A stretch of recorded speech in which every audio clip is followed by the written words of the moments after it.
नमस्कार दोस्तों, स्वागत है आप सभी का आपके अपने YouTube channel biology GK classes में। आज इस वीडियो में हम एक बहुत ही महत्वपूर्ण टॉपिक ह्यूमन रिप्रोडक्टिव सिस्टम यानी कि मानव जनन तंत्र के विषय में डिटेल से अध्ययन करेंगे।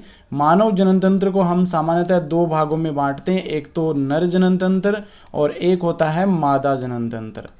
आज इस वीडियो में हम नर जननतंत्र के विषय में डिटेल से अध्ययन करेंगे।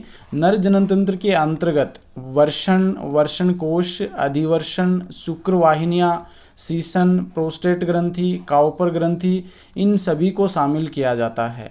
लेकिन आज इस वीडियो में हम वर्षण कोश के विषय में डिटेल से बात करेंगे, क्योंकि एक साथ एक ही वीडियो में इन सभी को देखेंगे तो वीडियो बहुत लंबा हो जाएगा। इसलिए आज का जो हमारा इस वीडियो के अंतर्गत जो मेन टॉपिक रहेगा वो रहेगा वर्षण कोश, और इसके अलावा हम मानव जननतंत्र का सामान्य परिचय भी इस वीडियो के अंतर्गत देखेंगे। तो यह वीडियो 12th क्लास की जो बायोलॉजी के स्टूडेंट हैं उनके लिए बहुत ही महत्वपूर्ण है, क्योंकि उनके सिलेबस के अकॉर्डिंग ये बनाया गया है। और इसके अलावा जो नीट की तैयारी कर रहे हैं उन स्टूडेंट के लिए भी बहुत ही महत्वपूर्ण है, क्योंकि नीट की सिलेबस के अकॉर्डिंग हम बात करें तो उनमें 12th बायोलॉजी की पूरा जो सिलेबस है वो नीट के सिलेबस में समाहित किया गया है, तो नीट के लिए भी बहुत ही महत्वपूर्ण है। तो आप इस वीडियो को शुरू से लेकर अंत तक ध्यानपूर्वक देखिए, और यदि अभी तक आपने मेरे चैनल को सब्सक्राइब नहीं किया है तो सब्सक्राइब जरूर कर लीजिए। तो आइए शुरू करते हैं। आज का जो हमारा टॉपिक है वो है मानव जनन तंत्र यानी कि ह्यूमन रिप्रोडक्टिव सिस्टम। मानव जनन तंत्र जीवों में संतान उत्पन्न करने की प्रक्रिया को जनन कहते हैं, यानी कि जितने भी जीव इस पृथ्वी पर पाए जाते हैं उन सभी जीवों में संतान उत्पन्न करने की क्षमता पाई जाती है। संतान उत्पन्न करने की क्षमता पाई जाती है,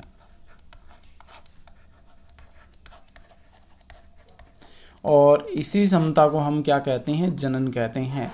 यानी कि जितने भी जीव होते हैं अपनी पीढ़ी को आगे चलाने के लिए, अपने वंश को आगे चलाने के लिए संतान उत्पन्न करते हैं, और इस संतान उत्पन्न करने की प्रक्रिया को जनन या रिप्रोडक्शन कहा जाता है। मनुष्य में लैंगिक जनन पाया जाता है। देखो, जनन की हम बात करेंगे किसी नेक्स्ट वीडियो में। जनन सामान्यतः 3 प्रकार का होता है, और 3 में सबसे पहला आता है सेक्सुअल रिप्रोडक्शन और सेक्सुअल रिप्रोडक्शन, और एक जो प्लांट्स के अंदर पाया जाता है सामान्यतः उसे हम कहते हैं वेजिटेटिव रिप्रोडक्शन। यानी कि एक तो हो जाएगा अलैंगिक जनन, और एक हो जाएगा लैंगिक जनन, और एक होता है कायिक जनन जो प्लांट्स में देखने को मिलता है। ये 3 प्रकार का जनन होता है। मानव की बात करें तो मानव में लैंगिक जनन पाया जाता है। लैंगिक जनन में क्या होता है? मादा और नर जननांग अलग अलग पाए जाते हैं, और इसमें युग्मकों का निर्माण होता है। हम ह्यूमंस की बात कर रहे हैं। युग्मकों का निर्माण होता है, और युग्मकों का संलयन होता है, निषेचन होता है, जिसके फलस्वरूप आगे युग्मनज बनता है। युग्मनज से नए प्राणी का उद्भव होता है, नए प्राणी का निर्माण होता है। मनुष्य लैंगिक द्विरूपता दर्शाता है, अर्थात नर तथा मादा को बाह्य लक्षणों के आधार पर पहचाना जाता है। यानी कि मनुष्य में लैंगिक द्विरूपता पाई जाती है।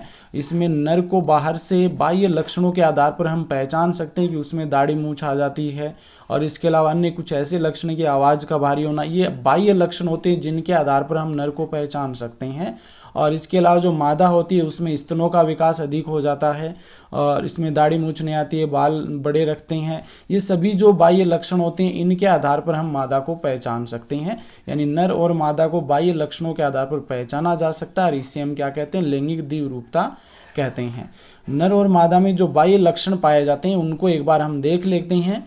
नर और मादा सीसन एवं वर्षण कोष पाए जाते हैं। तो नर में क्या होता है? सीसन जो नर जनन अंग होता है, सीसन पाया जाता है, और मुख्य मेन जो नर जनन अंग होता है वो होता है वर्षण या टेस्टिस। वर्षण कोष पाए जाते हैं। सीसन एवं वर्षण कोष है वो नर में पाए जाते हैं। मादा में स्तन ग्रंथियां विकसित हो जाती है। मादा में स्तन ग्रंथियां विकसित हो जाती है। नर में दाढ़ी मूंछ की उपस्थिति, ये बाह्य लक्षण है। आवाज़ का भारी होना, जबकि मादा में हम बात करें तो आवाज़ महीन पतली होती है, कोमल त्वचा होती है इनकी, श्रोणि क्षेत्र का अधिक विकसित होना, ये मादा में पाए जाने वाले बाह्य लक्षण है। कि नर में तो शीशन वर्षण कोष है वो बड़े हो जाते हैं या इनका विकास अधिक हो जाता है, दाढ़ी मूंछ की उपस्थिति, आवाज़ का भारी होना, और मादा में स्तन ग्रंथियां विकसित होना, आवाज़ का महीन होना, कोमल त्वचा, श्रोणि क्षेत्र का अधिक विकास होना, ये लक्षण मादा में दिखाई देते हैं। तो यहाँ पर हम देख सकते हैं ये जो ऊपर वाली स्ट्रक्चर दिखाई गई ये तो नर जनन तंत्र है और नीचे जो दिखाई गई है मादा जनन तंत्र है। नर जनन तंत्र की आज इस वीडियो के अंतर्गत हम बात करेंगे। तो एक बार इनको इस स्ट्रक्चर को समझ लेते हैं। देखो इसमें सबसे जो मुख्य जो जनन अंग होता है वो होता है वर्षण, जो कि वर्षण कोष में पाया जाता है। वर्षण कोष क्या होता है? सहायक जननांग होता है। इसके अलावा इसमें शीशन हो गया, शीशन के ऊपर देखो प्रोस्टेट ग्रंथि है, शुक्राशय है, मूत्राशय है, शुक्रवाहिनी है, ये सभी क्या हैं? जो नर जनन अंग यानी कि नर के अंदर पाए जाने वाले सहायक जननांग है। जबकि मादा में बात करें तो मादा में जो अंडाशय होते हैं ये एक जोड़ी पाए जाते हैं और ये वर्षण भी क्या होते हैं? एक जोड़ी होते हैं। एक जोड़ी अंडाशय पाए जाते हैं जो कि मादा में मुख्य नर जनन अंग होते हैं। और इसके अलावा सहायक जननांग की बात करें तो इसमें योनि, अंडवाहिनी, गर्भाशय ये इसके सहायक जननांग होते हैं। काउपर ग्रंथि भी इसमें पाई जाती है, बार्थोलिन ग्रंथियां भी इसमें मादा जनन अंग में देखी जा सकती है। तो ये नर जनन अंग और ये मादा जनन अंग हो गया। नेक्स्ट हम आज का जो हमारा मुख्य जो टॉपिक है वो है नर जनन अंग। तो आज इस वीडियो में हम नर जनन अंग यानी कि ह्यूमन रिप्रोडक्टिव सिस्टम है उसमें हमारा जो टॉपिक रहेगा मेल रिप्रोडक्टिव सिस्टम, जिसके विषय में आज इस वीडियो के अंतर्गत हम डिटेल से बात करेंगे। नर में जनन अंगों को दो भागों में बांटते हैं, यानी कि नर में पाए जाने वाले जो जनन अंग हैं उनको हम दो भागों में बांटते हैं। पहला है प्राथमिक जननांग और दूसरा है सहायक जननांग। एक तो मुख्य जननांग होता है जो कि युग्मकों का निर्माण करता है और एक होते हैं सहायक जननांग जिसमें जो क्या करते हैं इन जो जनन अंग या जनन में सहायता करते हैं। जब जनन की क्रिया होती है उसमें सहायता करने का कार्य सहायक जननांगों के द्वारा किया जाता है। तो एक बार इस चित्र के द्वारा हम समझ लेते हैं। देखो ये जो यहाँ पर देख सकते हैं आप, ये मुख्य जननांग होता है जिसे हम क्या कहते हैं? वर्षण कहते हैं, टेस्टिस कहते हैं।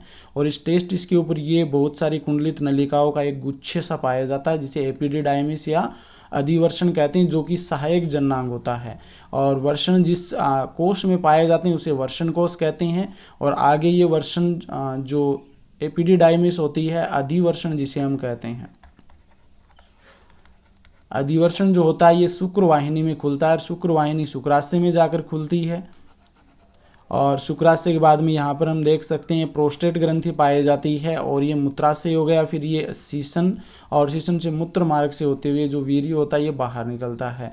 तो इसमें जो वर्षण होता है ये तो मुख्य जननांग होता है, प्राथमिक जननांग जिसे हम कह सकते हैं प्राइमरी सेक्स ऑर्गन्स कह सकते हैं। और जो अन्य यहाँ पर हमने देखे हैं वर्षण कोष, अधिवर्षण, शुक्रवाहिनी, मूत्रमार्ग, शीशन, प्रोस्टेट ग्रंथि, मूत्राशय, ये सभी क्या हैं? सहायक जननांग है। तो पहले हम प्राथमिक जननांग की बात करते हैं, प्राइमरी सेक्स ऑर्गन्स। पुरुषों में एक जोड़ी वर्षण है वो प्राथमिक जननांग के रूप में पाए जाते हैं। देखो यहाँ से क्वेश्चन है वो बहुत बार पूछा गया है कि ह्यूमंस में यानी कि मेल रिप्रोडक्टिव सिस्टम में प्राथमिक जननांग कौन सा होता है? टेस्टिस होता है या वर्षण होता है? कितना? एक जोड़ी पाया जाता है। तथा इन्हें जनद यानी गोनेड्स भी कहा जाता है, जनद यानी गोनेड्स भी कहा जाता है। तो प्राथमिक जननांग हो गया वर्षण। अब नेक्स्ट हम बात करते हैं जो द्वितीयक जननांग होते हैं उनकी बात कर लेते हैं कौन कौन से होते हैं। द्वितीयक जननांग में पहला आता है वर्षण कोष, जो कि दोनों जो एक जोड़ी जो वर्षण होते हैं वो वर्षण कोष में ही पाए जाते हैं। इसके बाद में अधिवर्षण, फिर शुक्रवाहिनियाँ या वासा डिफरेंशिया, और इसके बाद में आता है शीशन यानी कि पेनिस, और फिर प्रोस्टेट ग्रंथि, काउपर ग्रंथि। तो ये मुख्य जो सहायक जननांग होते हैं वो होते हैं वर्षण, अधिवर्षण, शुक्रवाहिनियाँ, शीशन, प्रोस्टेट ग्रंथि, काउपर ग्रंथि, ये होते हैं सहायक जननांग। नेक्स्ट हम बात करते हैं वर्षण की। तो वर्षण की जो मुख्य टर्म आती हैं कई जो कि बहुत ही इंपॉर्टेंट है, वहाँ से क्वेश्चन बहुत बार पूछा गया है। तो पहले उनकी हम बात कर लेते हैं।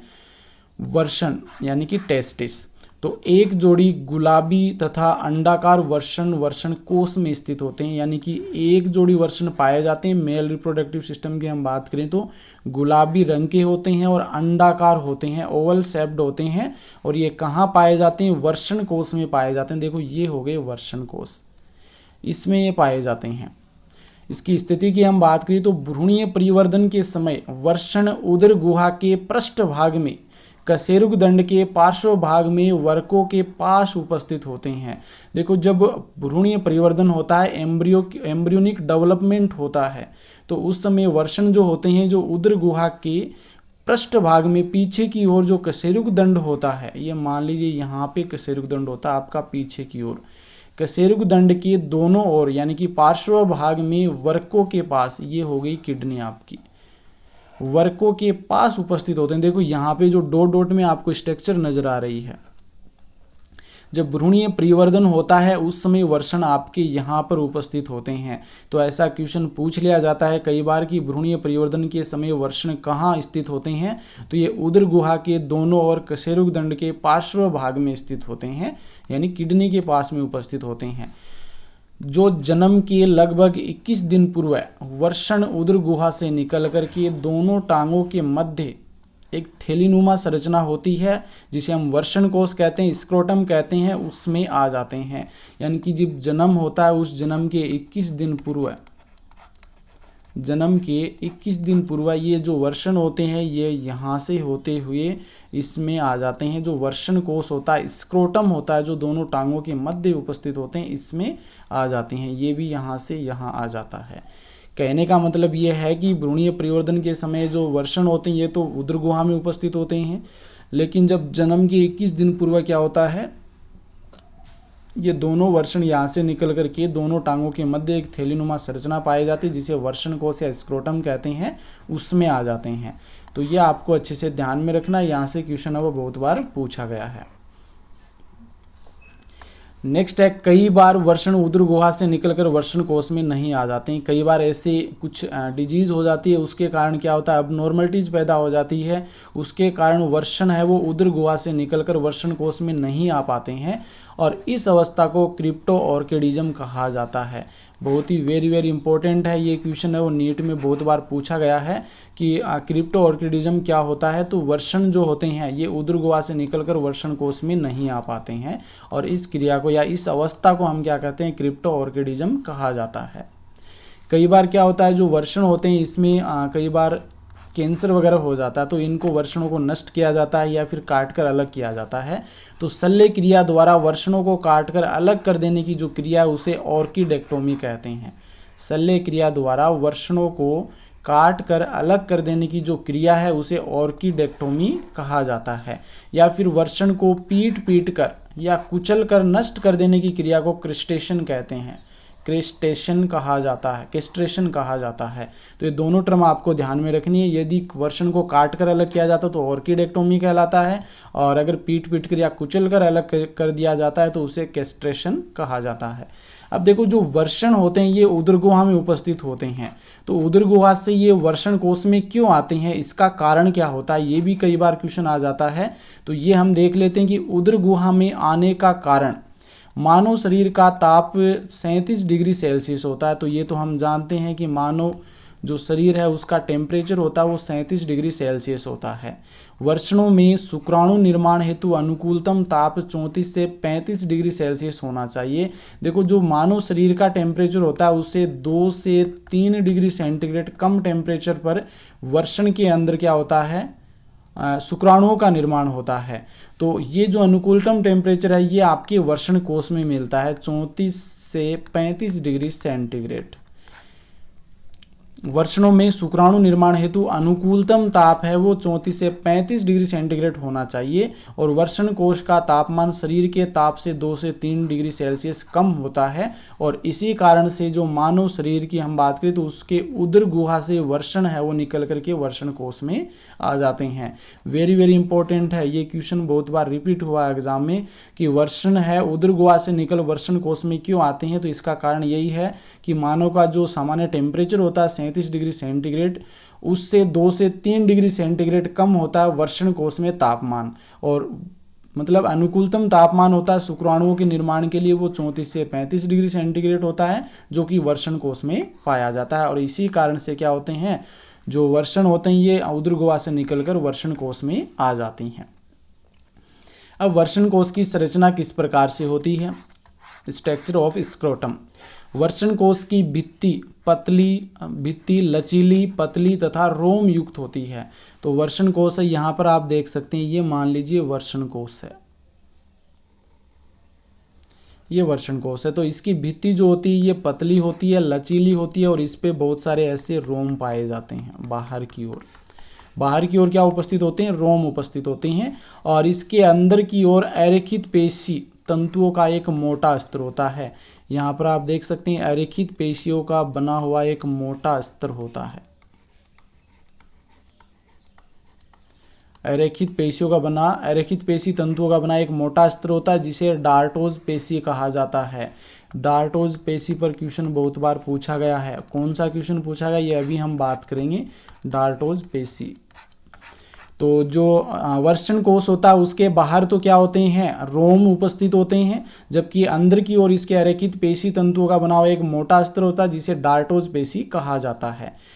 रेखित पेशी तंतुओं का एक गुच्छा इस पेशी स्तर को उदरीय पेशी स्तर से जोड़ता है और इसे वर्षणोत्कर्ष पेशी कहते हैं। देखो ये तो स्तर होता है, ये उदर में यहाँ पर जोड़ने का जो कार्य करता है वो करता है रेखित पेशी तंतुओं का एक बहुत सारा गुच्छा पाया जाता है जो कि उदरीय पेशियों से जोड़ता है और इन पेशी को हम कहते हैं वर्षणोत्कर्ष पेशी।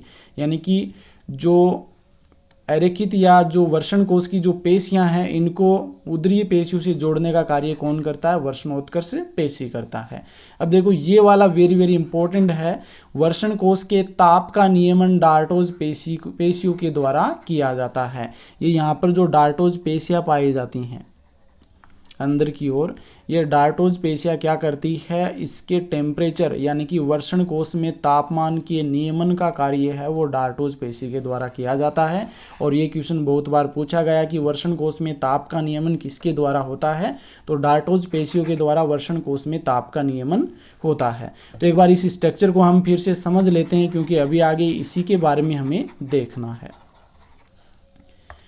देखो सबसे बाहर की ओर जो होते हैं ये तो रोम पाए जाते हैं और इसके अंदर की ओर जो पाए जाते हैं अभी हमने बात की थी इन्हें हम कहते हैं डार्टोज मसल्स लेयर या डार्टोज पेशिया कहा जाता है।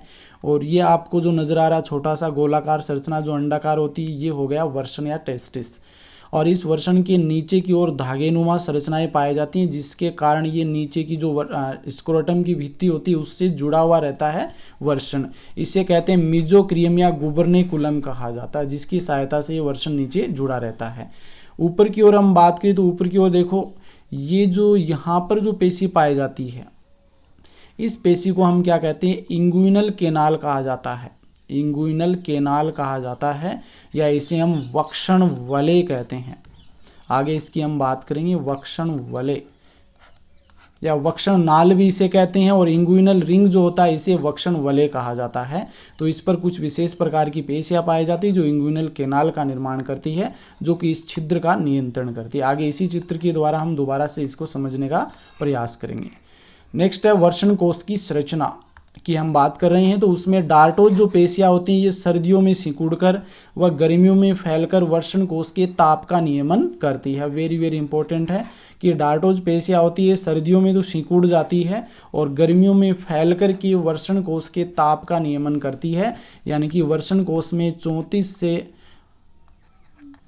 35 डिग्री सेंटीग्रेड टेम्परेचर है उसे बनाए रखने का कार्य वो डार्टोज पेशी के द्वारा किया जाता है। वर्षण कोश उदर गुहा की ओर एक छोटे से छिद्र में जारी रहती है। यानी कि जो वर्षण कोश अभी हमने जो चित्र बनाया था इस प्रकार से बनाया था तो इसमें ये वाला जो होता है यानी कि वर्षण कोश है उदर गुहा की ओर एक छोटे से छिद्र इसकी बात कर रहे हैं छिद्र में जारी रहती है उसे वक्षण नाल या इंगुइनल केनाल कहते हैं। इसे हम कहते हैं वक्षण नाल या इंगुइनल केनाल। इस छिद्र को संयोजी उत्तक की वलय चारों ओर से घेर कर रखती है। इसके चारों ओर क्या होते हैं? संयोजी उत्तक से बनी हुई वलय पाई जाती है और इसे वक्षण वलय या इंगुइनल रिंग कहा जाता है जो कि इंगुइनल केनाल के मुख को नियंत्रित करती है। तो वर्षण कोश की ओर उदर गुहा की ओर एक छिद्र की द्वारा जारी रहता है वर्षण कोश और इसे हम वक्षण नाल या इंगुइनल केनाल कहते हैं। और इंगुइनल केनाल का जो छिद्र होता है उसके चारों ओर संयोजी उत्तक से बनी हुई एक वलय पाई जाती है और इस संयोजी उत्तक से बनी हुई वलय को वक्षण वलय या इंगुइनल रिंग कहा जाता है और ये इस छिद्र का क्या करती है? नियंत्रण करती है। नेक्स्ट है वर्षण की निचली सतह से संयोजी उत्तक के धागे की सहायता से वर्षण कोश से जुड़े रहते हैं। यानी कि वर्षण जो होते हैं ये निचली सतह पर जो वर्षण कोश होता है, इस प्रकार से ये हो गया वर्षण कोश, और इसमें ये आपका हो गया वर्षण। तो इसके नीचे की ओर कुछ धागेनुमा संरचनाएं पाई जाती हैं जिसकी सहायता से वर्षण कोश में जो वर्षण होता है ये जुड़ा रहता है और ये संयोजी उत्तक से बना होता है। इन धागेनुमा संरचना को मीजोक्रीम या गुबर्निकुलम कहते हैं। देखो यहाँ पर भी देख सकते हैं, ये जो बाहर की ओर होता है ये तो क्या हो गया आपका जो वर्षण कोश का आवरण हो गया, और ये हो गया वर्षण। और इस वर्षण कोश के नीचे की ओर यहाँ पर कुछ धागेनुमा संरचनाएं पाई जाती हैं जिसकी सहायता से जो वर्षण कोश की भित्ति होती है उसके द्वारा ये जुड़े रहते हैं, और इन धागेनुमा संरचना को हम मीजोक्रीम या गुबर्निकुलम कहा जाता है। ये किससे बना होता है? संयोजी उत्तक से बना होता है। तो ऐसा क्वेश्चन भी इसमें पूछ लिया जाता है कि जो वर्षण होते हैं ये वर्षण कोश में नीचे की ओर जो संयोजी उत्तक से बने हुए धागेनुमा संरचनाओं से जुड़े रहते हैं, उन धागेनुमा संरचनाओं को हम क्या कहते हैं? गुबर्निकुलम या मीजोक्रीम कहा जाता है। नेक्स्ट हम बात करते हैं कि वर्षणों का वर्षण कोश से निकलकर उदर गुहा में चले जाना या आंत में वर्षण कोश का भीतर की ओर धंस जाना हर्निया रोग कहलाता है। देखो कई बार क्या होता है, जो वयस्क व्यक्ति होता है उसमें क्या होता है, जो वर्षण होते हैं ये वर्षण कोश से निकल करके कई बार उदर गुहा में चले जाते हैं या आंत में धंस जाते हैं, और आंत में धंस जाने के इस रोग को हम क्या कहते हैं? हर्निया रोग कहते हैं। ये भी पूछ लिया जाता है कि हर्निया रोग किसे कहा जाता है या हर्निया रोग का मुख्य लक्षण क्या होता है। तो इसमें जो वर्षण होते हैं ये उदर गुहा से निकल जो वर्षण कोश से निकलकर उदर गुहा में चले जाते हैं, और ये हर्निया रोग का मुख्य लक्षण होता है। आज की इस वीडियो में हमने वर्षण कोश के विषय में डिटेल से अध्ययन कर लिया है। यदि आपको यह टॉपिक अच्छे से समझ में आ गया है और यह वीडियो अच्छा लगा है तो वीडियो को लाइक कीजिए, अधिक से अधिक शेयर कीजिए और मेरे चैनल को सब्सक्राइब कीजिए। और नेक्स्ट वीडियो में हम वर्षण के विषय में डिटेल से अध्ययन करेंगे। कुछ सामान्य जानकारी हमने वर्षण के विषय में प्राप्त कर ली है, जबकि डिटेल से हम नेक्स्ट वीडियो में बात करेंगे। वीडियो देखने के लिए धन्यवाद।